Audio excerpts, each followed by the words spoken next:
El tema que voy a tratar es el escritor ante la literatura y el escritor ante la política, o el escritor en la literatura y el escritor en la política.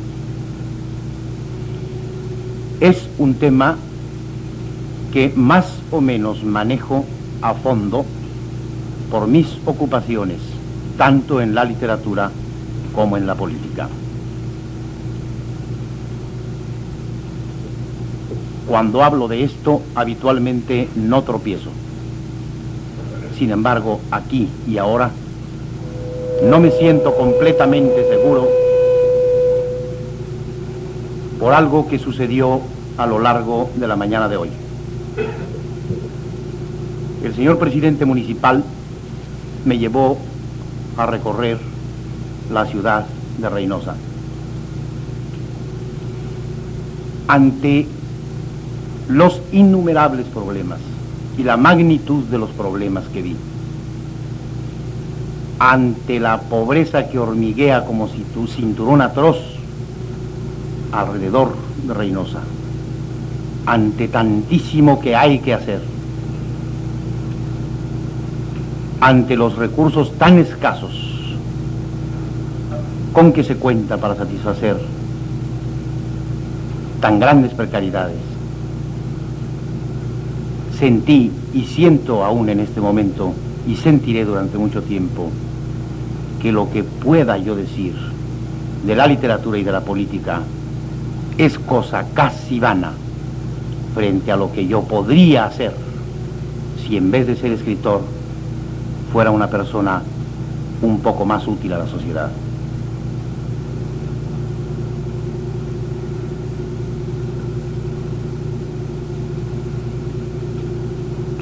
El manejo de las palabras, siendo casi un privilegio de la condición humana, frente al manejo de las realidades, frente al poder para manejar las realidades, resulta algo blúmbeo, evanescente, vano, innecesario. Sin embargo, soy escritor y nada más, y tengo que conformarme una vez más con lo que me ha tocado en suerte. Muy a sabiendas de que ojalá pudiera hablar de otras cosas, voy a hablar de la literatura y de la política y de quienes las hacen, los escritores y los políticos.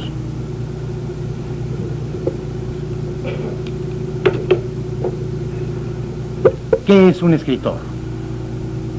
Desde luego, es un intelectual y a la vez es un artista. Es un intelectual en la medida en que su principal arma de trabajo es la duda. Es decir, en la medida en que no está cierto o seguro de nada ni de nadie. Un intelectual es un hombre que ante la realidad opone una constante y poderosa duda, un constante y poderoso sistema de dudas. Es al revés del hombre de la acción, que opone a la realidad una profunda convicción o fe en lo que piensa y en lo que se propone y en lo que hace. El escritor es un intelectual en la medida en que no sabe nada de nada y duda todo de todo, pero al mismo tiempo es un artista, y aquí el escritor es el hombre de la fe, es el hombre de la convicción, casi tan fuerte o más como la que pone en sus hechuras el hombre de acción. Es intelectual y es artista, es el hombre que duda y el hombre que cree profundamente, es decir, es invívidamente, alma adentro, una radical contradicción.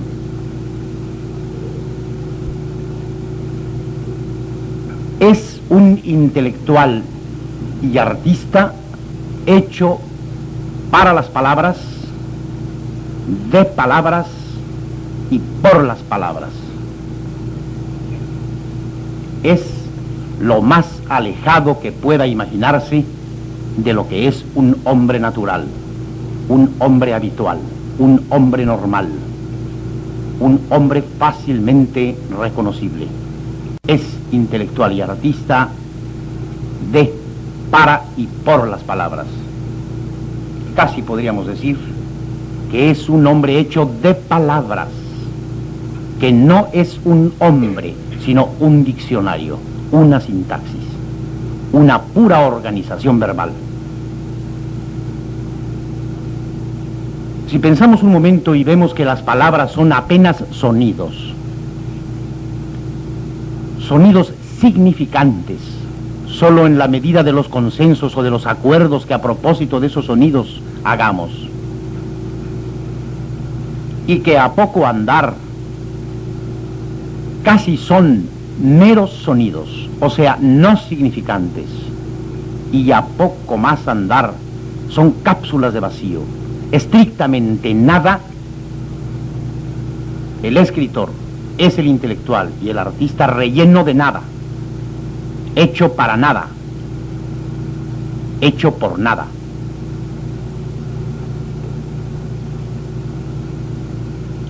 Se es escritor cuando se tiene esta profunda conciencia, o esta conciencia como profunda vergüenza de ser. Habitualmente el escritor joven echa por delante su oficio y el orgullo de tenerlo. El escritor ya hecho echa por delante la pena, el abatimiento de no ser más que eso, un escritor, un hombre hecho de nada y para nada. El escritor es el hombre de la literatura, es el hombre de las palabras, es el hombre de la literatura, es el hombre de la organización de las palabras. La literatura es ficción de mundo, es decir, mentira sobre el mundo, es decir, un cuento a propósito del mundo. Es una mentira hecha de palabras, la literatura. Y es al mismo tiempo creación del mundo, la única verdad a propósito del mundo, la única verdad incontrovertible, la única que no acepta contradicción, que es absolutamente verdadera. La literatura es la más pura mentira a propósito del mundo, y es de tal manera la verdad del mundo que es como el mundo mismo. La condición blasfematoria de la literatura le viene de pretender ser y casi conseguirlo el mundo mismo.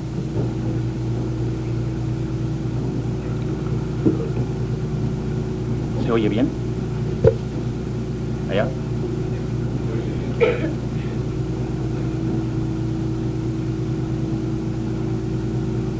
Este intelectual y artista, que es el escritor, que es hombre hecho de palabras, que es hombre hecho de nada, que es hombre que hace mentiras y el único que dice la verdad, usa un lenguaje diferente al lenguaje que usan los hombres naturales, y al mismo tiempo el único lenguaje natural que hay en el mundo es el lenguaje literario. El lenguaje literario es una construcción de mentiras que desnuda verdades totales, irrebatibles. Al revés del político, cuyo lenguaje es una construcción de mentiras que oculta verdades, el lenguaje literario es una construcción de mentiras o una organización de mentiras que desnuda verdades. Pondré un ejemplo muy rápido para que se entienda. Vamos a imaginar a un personaje literario. Vamos a imaginar al personaje María de la novela de Jorge Isaacs, el novelista sudamericano, o vamos a imaginar al personaje Pedro Páramo de la novela de Juan Rulfo, mi compañero de generación y oficio, o vamos a imaginar a Edmundo Dantes, el personaje de Alejandro Dumas. Pedro Páramo, María y Edmundo Dantes son mentira. No existen, no existieron, no existirán jamás. Pero son la verdad más rigurosa y más pura de lo que puede ser un ser humano en las condiciones de María, de Edmundo Dantes o de Pedro Páramo. En la medida en que nos parezcamos a los personajes que inventó Dostoyevsky, seremos bastante más humanos que si no nos parecemos a ellos. El lenguaje literario es una organización de mentiras que desnuda la más definitiva verdad a propósito del mundo. De tal manera es así que el lenguaje literario vale intemporalmente. No está sujeto a tiempo ni a espacio. Tan verdadero resulta Platón en su momento, hace 20 siglos o 15, como ahora. Tan valedero resulta lo que escribió Cervantes en su tiempo, como ahora. Tan inalterable entonces como hoy día. Es valedero intemporalmente y es necesario lo que crea, lo que inventa, lo que finge, lo que desnuda el lenguaje literario. Vale intemporalmente y por necesidad. Es paradigmático, es decir, sirve como ejemplo, molde, medida o tope de la condición humana.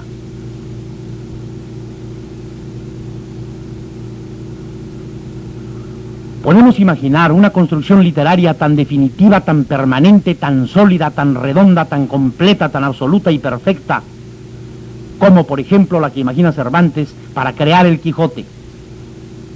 El Quijote es paradigma de la condición idealista de los hombres. Pero también podemos imaginar un mero incidente en la vida de los hombres que deviene o se transforma en paradigma.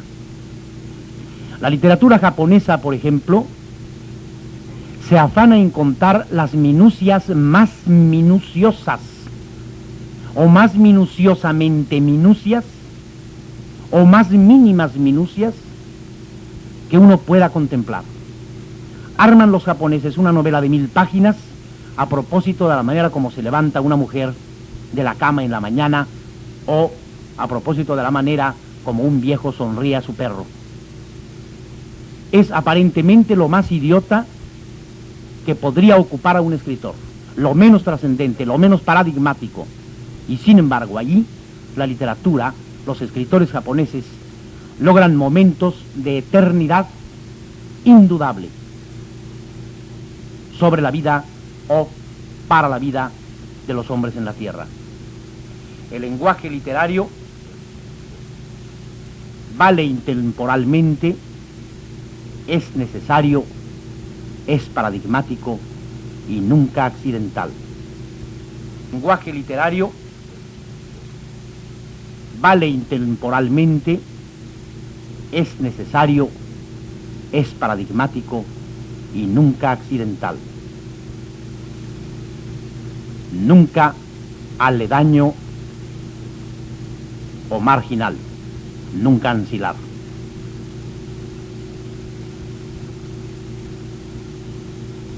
Estoy dibujando,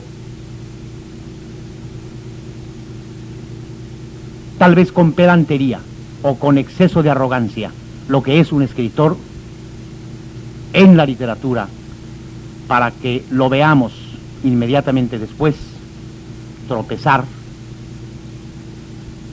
desvanecerse en la política. Dibujado así el escritor como creo que él lo he hecho, debemos advertir su esfuerzo, su terrible batalla con el único elemento puesto al alcance de su mano, las palabras. Un carpintero sabe construir muebles, cosas de madera. A su alcance tiene garlopas, limas, clavos, martillos, serrotes, qué sé yo. Y construye sus cosas. Un médico sabe curar o echar a perder a la gente también, claro. Y a su alcance tiene, además de sus conocimientos, todos los implementos que la tecnología médica inventa para curar a los demás. Un escritor solo tiene para pelear cápsulas de vacío, palabras. Y su batalla es principalmente en contra de estas palabras.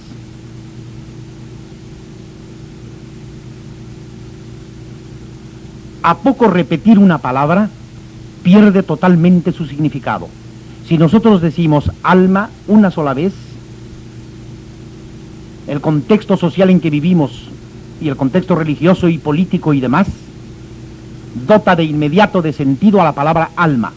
Si nosotros repetimos 10, 20, 30 o 40 veces la palabra alma, de pronto la palabra se convierte en una cápsula de vacío, en un mero sonido sin significado ninguno.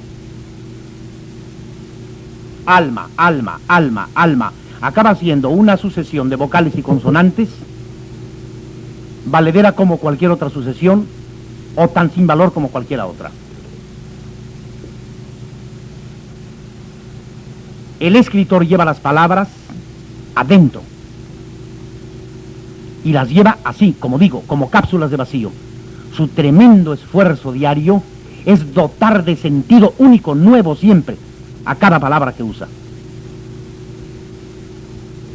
Por eso, la sensación de abismal impotencia cuando se enfrenta al oficio de escribir.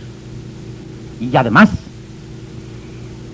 el conflicto que hay dentro de él para realizarse como hombre, en la vida de los hombres, donde todos hacen cosas, como el carpintero, como el médico, como el sastre, como el ingeniero, como el ladrón, como el trampero, como el campesino.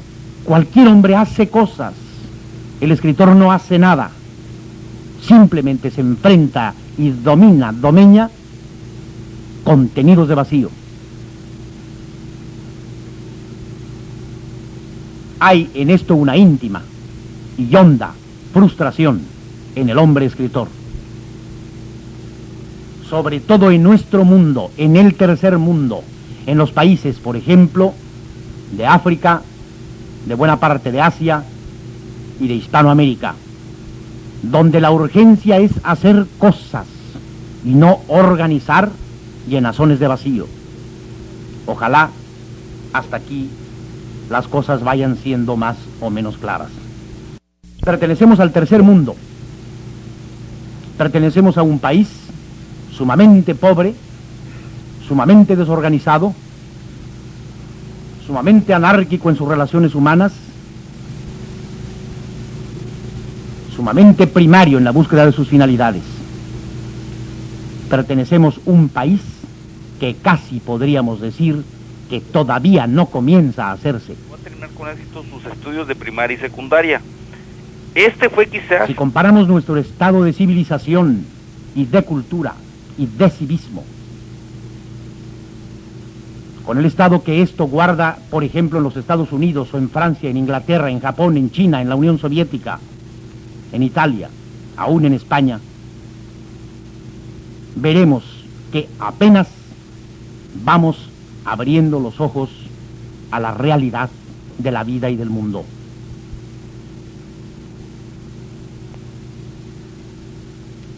Es aquí donde parece que hacen falta urgentísima hombres que sepan hacer cosas, no hombres que sepan escribir, hombres que sepan construir, producir, comerciar, comprar, vender, sembrar. No hombres cuya altivez se asiente sobre el poder para hacer castillos en el aire, realidades verbales o palabreras.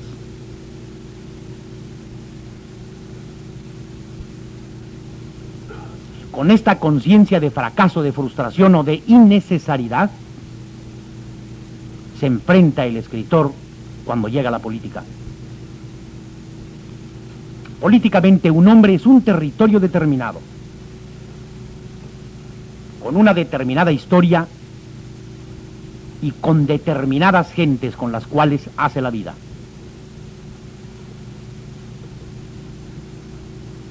En el tercer mundo, el territorio, la historia y las gentes que me rodean están tan a medio hacer como yo mismo. Todavía no hace 100 años que perdimos la mitad de nuestro territorio.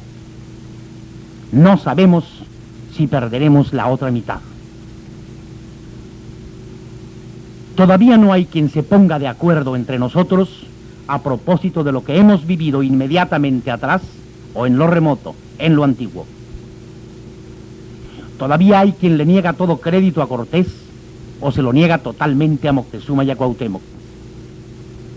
Todavía hay quien cree que Cortés fue un pillo y hay quien cree que Cuauhtémoc y Moctezuma fueron un par de salvajes antropófagos.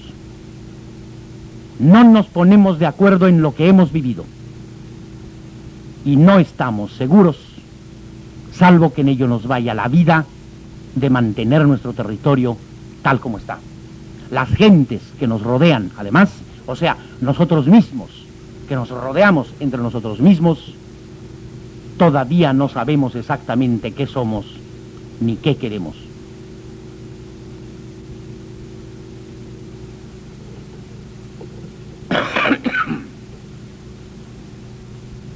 El hombre es un territorio, una historia y una convivencia determinadas. La política es el acto o el hecho de trascender con las acciones públicas hacia los demás. La política es la acción por excelencia del hombre. Es la acción más elevada y más vil a que puede entregarse un hombre.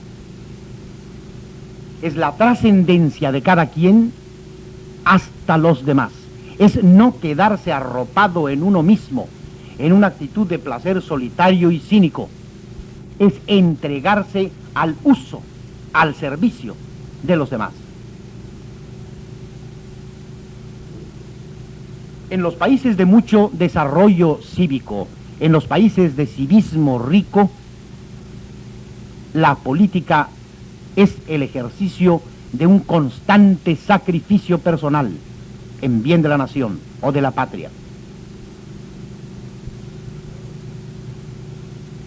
La política es pelea, encuentro a muerte entre opiniones contrarias, en busca del bien común, y acción una vez llegado al poder para el bien común.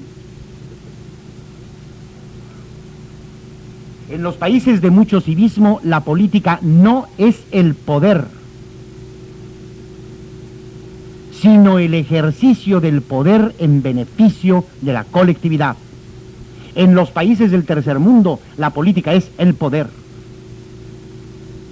Y casi me atrevería a decir, que en los países del tercer mundo, México, ahí bien metido, la política es solamente el poder, el tener el poder. La política así dota de ser en la medida en que se es poderoso y quita el ser en la medida en que no se es poderoso.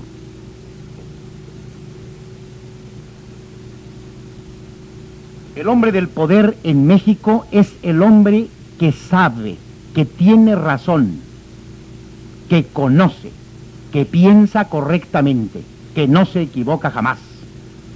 Si el hombre no tiene poder, es un pobre mentecato apenas digno de ser escuchado. En México la acumulación absoluta de poder es el presidente de la República. Por mucho que tropiece o burree, nadie se lo dirá, porque a su alrededor políticos con afán de parecérsele o de caer bajo su cobijo afirmarán, y además lo creerán profundamente, íntimamente, que ha dicho la verdad, que hace todo bien y que es incapaz de equivocarse. Siendo en México la política el poder mismo, quien tiene la mayor concentración de poder en su persona es el ser mismo, lo más parecido a la divinidad, que aún él frecuentemente pierde la visión ciudadana de sí mismo para asumir la visión de quien se siente realmente ungido. Aún él llega a ser incapaz de ver algunos de sus evidentes errores, por el afán que tenemos todos en que no los vea jamás, porque no los contemplamos como errores. Ojalá se comprenda lo que estoy diciendo y lo que estoy proponiendo. El escritor es un hombre hecho de palabras. ¿Qué hace en la política? ¿A qué va a la política? ¿Qué puede importarle la política? Es el hombre con menos poder que hay en la sociedad. Es casi un insensato. Es el eterno imprudente, el inútil. ¿Qué hace en la política? Que es el espacio donde se mueven los hombres que realmente existen, según creo haber explicado. La política es acción, fundamentalmente acción. En los países de mucho civismo, repito, la política es una acción incesante en beneficio de la colectividad. En los países de muy escaso civismo, la política es una acción incesante en beneficio de quien la ejerce. Pensemos en Haití, por ejemplo, en ese salvaje negro gordo asesino, heredero de padre igual o peor, que solo trabaja para su regalo, el de su vientre y el de sus manos. Esto es la política allí donde el civismo es absolutamente nulo. Y eso es de muchas maneras la política en México, donde, salvo rarísimas excepciones, los políticos van tras de su santo, tras del regalo de su vientre y de sus manos, y no tras el beneficio de la mayoría. La política es acción fundamentalmente. Donde no es acción para entregarse a los demás, que sería la democracia de los países desarrollados, es acción para regalarse a quien la ejercita. Y esto es la dictadura. Y donde no es ni la franca democracia ni la franca dictadura, la política es palabras, no acción, palabras. Y esto se llama demagogia. Mucho de eso tenemos en nuestro país. El lenguaje político es una mentira que oculta la verdad, al revés del lenguaje literario, que es una mentira que desnuda la verdad. Lo que me cuenta un gran novelista es mentira, pero me hace ver la verdad eterna de los hombres y de las cosas. Lo que me cuenta un político mexicano es una mentira que me impide ver la verdad para siempre. O un político venezolano, o un político argentino, o soviético, y hoy por hoy también americano. Condición del lenguaje político cuando no es el ejercicio en beneficio verdadero o auténtico de la colectividad o de la mayoría. Condición de este lenguaje, digo, cuando no es eso, es ser un armazón de palabras que ocultarán definitivamente la verdad a todo aquel que sería capaz de verla en caso de que la cortina de palabras no existiera.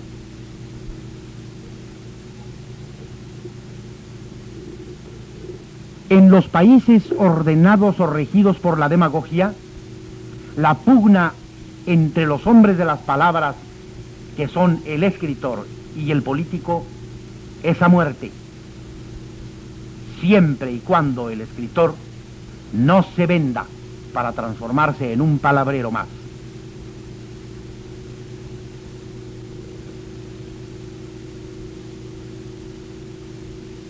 Aquí hay una doble frustración ya para el escritor.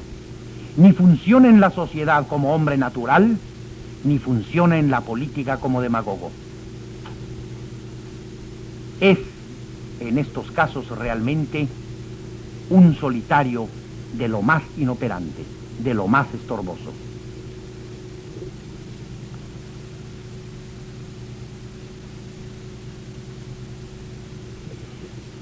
En la dictadura,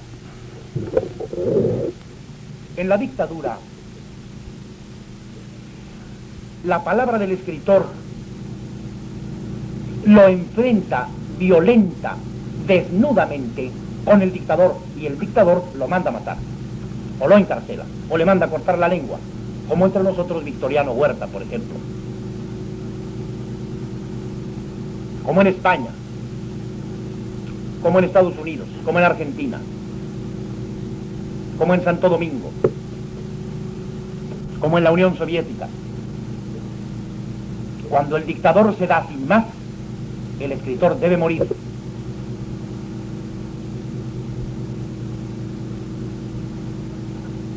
Cuando la política es una organización palabrera, una proposición mentirosa que oculta para siempre la verdad, el escritor debe ser comprado, debe ser silenciado por el soborno o la amenaza. Si no es así, la demagogia política deberá enfrentarse, la organización de mentiras del discurso político deberá enfrentarse a la organización del discurso literario.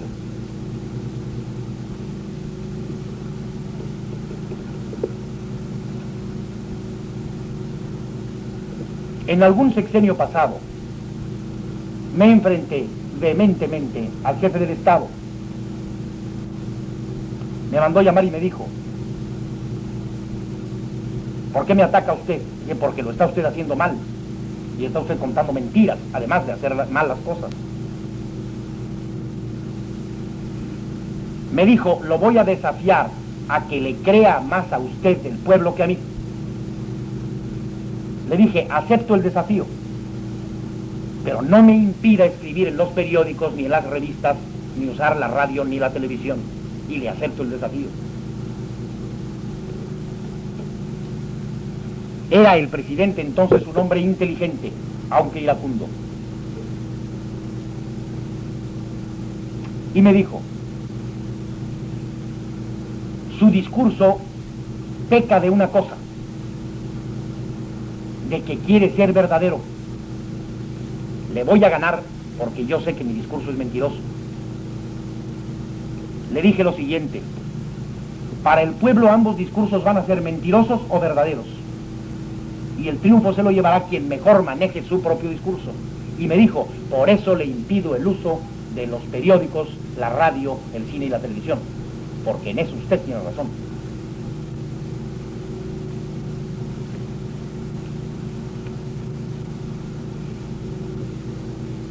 En el régimen de la demagogia, el escritor debe organizar su discurso con la conciencia de que se va a enfrentar a un discurso casi igual al que él produce.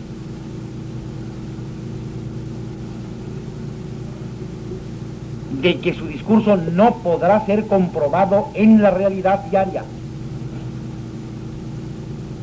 Y de que el discurso del demagogo puede ser mucho más atractivo que el que produce el escritor.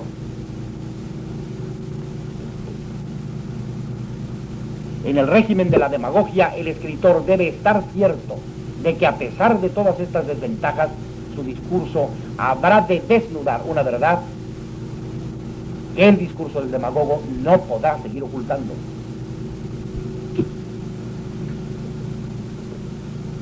Se consigue esto asumiendo principalísimamente o casi exclusivamente una actitud ética ante la vida y ante el quehacer político.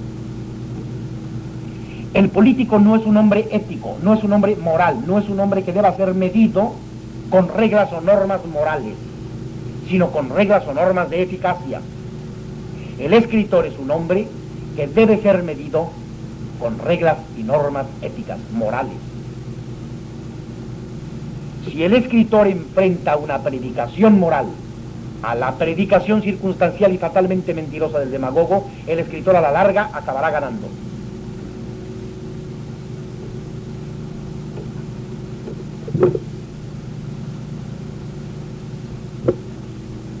De este modo, el escritor se convierte como enemigo, como opositor, en veneno, en letalidad. para el régimen demagógico.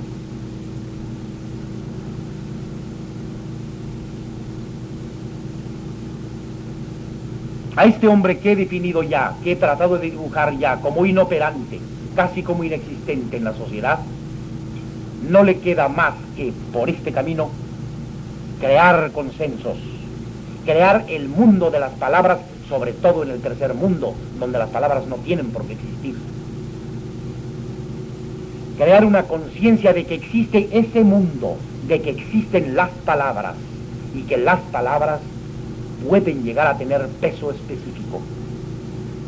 Crear por las palabras una revolución en la conciencia de los demás.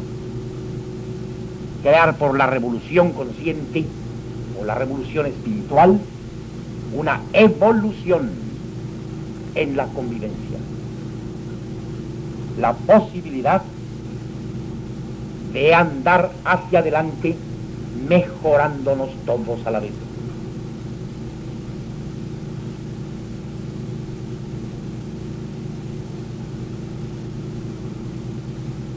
Es probablemente esto lo único que lo mantiene a uno vivo o en la necedad de seguir siendo escritor. Pondré un ejemplo. ¿Qué es mi discurso frente a las necesidades de Reynosa?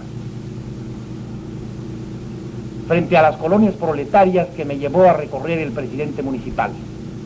Frente a esa gente que no tiene agua, ni luz, ni servicios sanitarios, ni banquetas, y donde los niños andan revueltos con los cerdos en los lodazales. ¿Qué es mi discurso frente a esto? Nada. Verdaderamente mi palabra no valdría nada si no sirviera de alguna manera, y lo voy a escribir así, en los periódicos todos llegando a México, para hacer ver que eso es profundamente injusto, y eso me pertenece a mí, escritor, como una verdad de hecho para que yo